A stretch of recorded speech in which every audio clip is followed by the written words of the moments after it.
সাবেক উপদেষ্টা আসিফ নজরুল এবং তার পিএস শামসুদ্দিন মাসুম নিয়ম বহির্ভূতভাবে বদলি করে শতাধিক কোটি টাকা ঘুষ বাণিজ্য করেছে।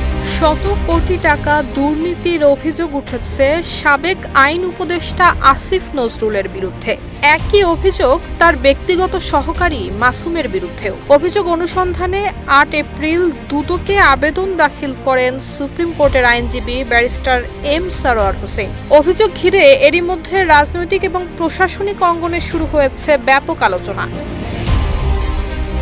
2024-এর অক্টোবর থেকে 2025-এর এপ্রিল, এই ৮ মাস সময়ের মধ্যে আইন মন্ত্রণালয়ের অধীনে নিবন্ধন অধিদপ্তরের 403 জন সাব রেজিস্ট্রারের মধ্যে অন্তত 282 জনকে বদলি করা হয়, যার মধ্যে প্রায় 200 জন ঘুষের মাধ্যমে পছন্দের কর্মস্থল বাগিয়ে নিয়েছেন বলে অভিযোগ রয়েছে।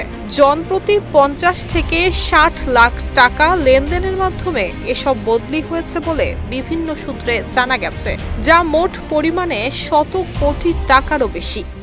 RICL TMX, যুগের পর যুগ স্থাপনা থাকে মজবুত।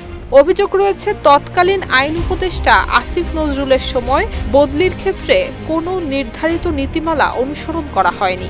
নিয়ম অনুযায়ী A, B এবং C গ্রেডের অফিসে একই গ্রেডের কর্মকর্তাদের পদায়নের বিধান থাকলেও বাস্তবে তা উপেক্ষা করা হয়েছে। ঘুষের বিনিময়ে নিম্ন গ্রেডের কর্মকর্তাদের উচ্চতর গ্রেডের অফিসে পোস্টিং দেওয়া হয়েছে, আর যারা ঘুষ দিতে রাজি হননি তাদের শাস্তিমূলকভাবে বদলি করা হয়েছে নিম্ন গ্রেডের অফিসে। এছাড়া অনেক কর্মকর্তাকে স্বল্প সময়ের মধ্যে একাধিকবার বদলি করা হয়েছে, এমনকি যোগদানের আগেই নতুন বদলির আদেশও দেওয়া হয়েছে। পরিস্থিতি এতটাই ভয়াবহ হয়ে ওঠে যে গত বছরের 1 জুন আইন মন্ত্রণালয় একটি সতর্কতামূলক বিজ্ঞপ্তি জারি করে। তবে অভিযোগ রয়েছে ওই বিজ্ঞপ্তির আগেই বিপুল অঙ্কের ঘুষ লেনদেন সম্পন্ন হয় এবং এরপর আর কোনো বদলির আদেশ দেয়া হয়নি।